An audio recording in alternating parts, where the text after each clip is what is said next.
జగిత్యాల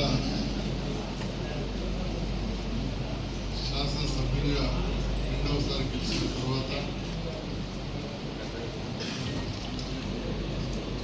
వివిధ అభివృద్ధి సంక్షేమ కార్యక్రమాల్లో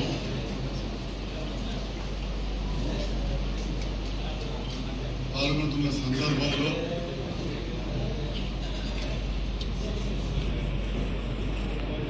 బీఆర్ఎస్ పార్టీ ప్రభుత్వం ప్రతిపక్షంలో ఉండడంతో నేను కూడా అనడంతో ప్రతినిత్యం వందలాది మంది ప్రజలు కార్యకర్తలు నాయకులు వారి అవసరాలు ముఖ్యంగా జగిత్యాల ప్రాంత అభివృద్ధి విషయంలో ఎన్నోసార్లు ఎన్నో అడగడం జరిగింది. మరి ఆ సందర్భంలో జగిత్యాల ప్రాంత అభివృద్ధి సమర్థవంతంగా చేయాలంటే గౌరవ ముఖ్యమంత్రి రేవంత్ రెడ్డి గారితో కలిసి పనిచేస్తేనే సాధ్యమవుతుంది అనిపించింది. ప్రజాస్వామ్యంలో అందరూ తెలుసు ఇంత అధికార పార్టీకి అవకాశాలు ఎక్కువ.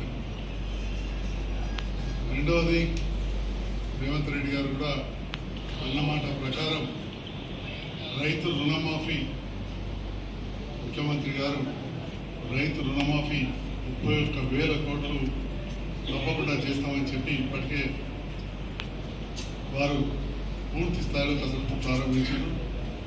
రైతులందరూ కూడా గౌరవ ముఖ్యమంత్రి రేవంత్ రెడ్డి గారు కూడా రైతు కుటుంబం నుంచి వచ్చిన సామాన్య రైతు కుటుంబం నుంచి వచ్చిన వ్యక్తి కాబట్టి పూర్తి విశ్వాసం ఉంది.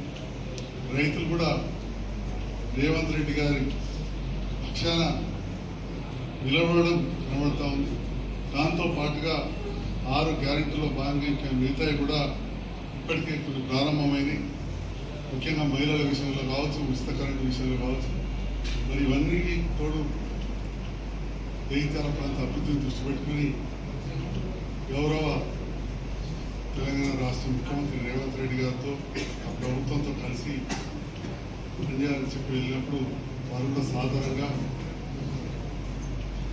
చిన్న కండువతోటి నన్ను ఆహ్వానించారు. వారికి హృదయపూర్వక వారితో పాటుగా మరి మంత్రివర్గ సభ్యులు నాతోటి శాసనసభ్యులందరూ కూడా హృదయపూర్వక ధన్యవాదాలు తెలియజేస్తున్నాను. అదేవిధంగా ఏ మాట మీదనైతే నాతోటి పూర్తి సహకరిస్తామని చెప్పారో అన్నమాట ప్రకారం జగిత్యాల పట్టణంలో డబుల్ బెడ్రూమ్ ఇల్లు ఎక్కడ లేని విధంగా కట్టడం జరిగింది. దానికి మొదటిసారి గెలిచిన శాసనసభ్యునిగా కాంట్రాక్టర్ కావచ్చు, కొంతమంది సహకారంతో చాలా కొంత కష్ట నష్టాలు పొడిచి కూడా ఆయన పూర్తి చేసినాం. దాదాపు 4,500 ఇండ్లు అంటే 20,000 మంది నడిపేదస్తారు. వారికి మౌలిక వసతుల కోసం నిధులు అవసరం ఉంది, చేయలేకపోయినాం. పాతవి కూడా కొన్ని బకాయిలు ఉండే అవన్నీ కూడా చేస్తామని చెప్పి మాట ఇవ్వడమే కాకుండా జీవో కూడా 32,16,00,000 రూపాయలు నిన్నటి తారీఖున జీవో ఇవ్వడం జరిగింది.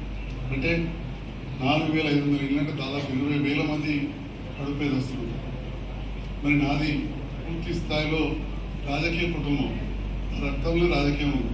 నేను పుట్టకముందే మా చిన్న తాత గారు మొట్టమొదటి కాంగ్రెస్ పార్లమెంట్ సభ్యులు, కాంగ్రెస్ పక్షాన. అంతకుముందు సిపిఐ ఉంది కరీంనగర్, మాకునూరు శ్రీనగరం. నా పేరు మాకునూరు సంజయ్ కుమార్. సరే, మాకునూరు శ్రీనగరం మా సొంత చిన్న తాత. వారి పిల్లలు లేరు. మా నాన్నగారు తమ్ముడిని అడాప్షన్ చేస్తారు. వారు ఒకసారి పార్లమెంట్ సభ్యులైన తర్వాత గుడ్డపడుతులు మరణించి ఆ ఉన్నొక్క టర్మ్లో ఇక్కడ గాంధీనగర్ ఏర్పాటు చేయడంలో కీలక పాత్ర వహించారు. అదేవిధంగా నా భార్య తరఫున కావచ్చు, మా అమ్మ కూడా మేనమామ, నా భార్యకైతే సొంత తాత జువాడి చుక్కారావు గారు 3 సార్లు మంత్రిగా ఉన్న సందర్భంలో నేను కూడా అప్పుడు చిన్న పిల్లవాడిని. నా సొంత అంతర్గామంలో అప్పుడు ఇందిరమ్మ కాలంలో ఇల్లు కట్టించడం జరిగింది.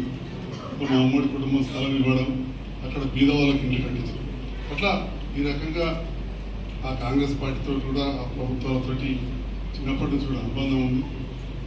మధ్యలో వారు చనిపోయిన తర్వాత పెద్దలు చొక్కారావు గారు రాజకీయాల నుంచి పక్క తప్పుకున్న తర్వాత నేను పెద్ద ఏ పార్టీలో కూడా యాక్టివ్ లేకున్నా కానీ రాజకీయాలు ఎప్పుడు చురుగ్గా ఉంటుంటాయి.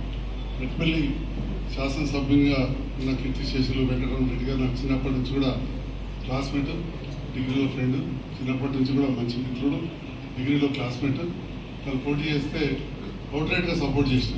చాలామందికి తెలుసు మెట్పల్లిలో, ఎందుకంటే మెట్పల్లి నియోజకవర్గంలో నేను అక్కడ ప్రాక్టీస్ చేసేవాడిని డాక్టర్గా. మరీ ముఖ్యంగా అది నా స్వగ్రామం పక్క గ్రామం నుంచే స్టార్ట్ అవుతుంది, అంతర్గ్రామం పక్క నుంచే కొండాపూర్ నుంచే స్టార్ట్ అవుతుంది. కాబట్టి మా స్వగ్రామం నుంచి ఉన్న రైతులు కావచ్చు, వివిధ వర్గాల వారు అందరూ తీసుకొని ఈ ప్రాంతం అంతా కూడా పర్యటించడం. మెట్పల్లిలో కూడా అంతకుముందు చొక్కారావు గారు మనవాడిగా పేరుండడంతో ఎంతోమంది రాజకీయ నాయకులతో సంబంధం ఉంది. రాజకీయాలకు అతీతంగా కూడా బీజేపీ కూడా ఇంకా సభ్యత్వం లేదు కానీ సపోర్ట్ చేశాం.